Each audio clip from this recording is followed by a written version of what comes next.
de mare. Nu mă duc ce mai încolo. Vă mulțumim, ne vedem și mâine la tabără. Ignis Vultus în fața domnilor voastre. Dragii mei, vă invit să vă retrageți ca să se pregătească terenul pentru următorul moment. Domnule, ascult.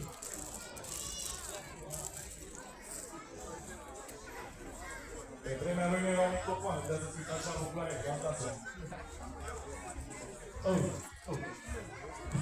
Bună seara din nou, prieteni. Sunt Sorin, Asociația Cavalerului Danubian.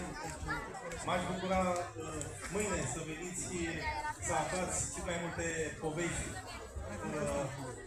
vis-a-vis de Mihai Viteazu, cel care a unit țara noastră, cel care a lăsat tot ce avem mai bun și ar trebui să privim din ce în ce mai mult și să nu lăsăm dușmanii să ne învingă.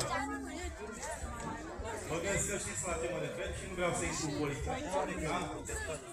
Predau pe guilor și m-aș bucura dacă veniți mâine un mături mai mare, aduceți copiii să învețe istoria noastră, să învețe tot ce e mai bun. Nu știu mulți despre Deceval, nu știu mulți despre Traian, nu știu mulți despre Ștefan, nu știu mulți despre Mircea și în special despre Mihai nostru. Bună seara, vă iubesc!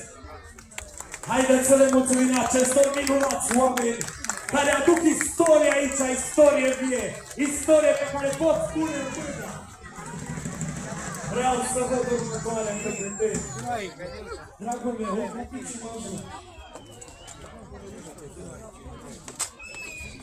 Bună seara, Brăila! Vreau să-mi capi, fac partea să apară de la medie! Voi fi, să călătoriți cu voi în continuare!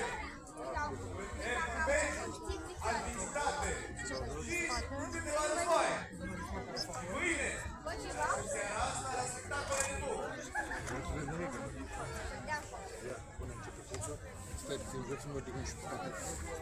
Arabin! Pestere! Viva!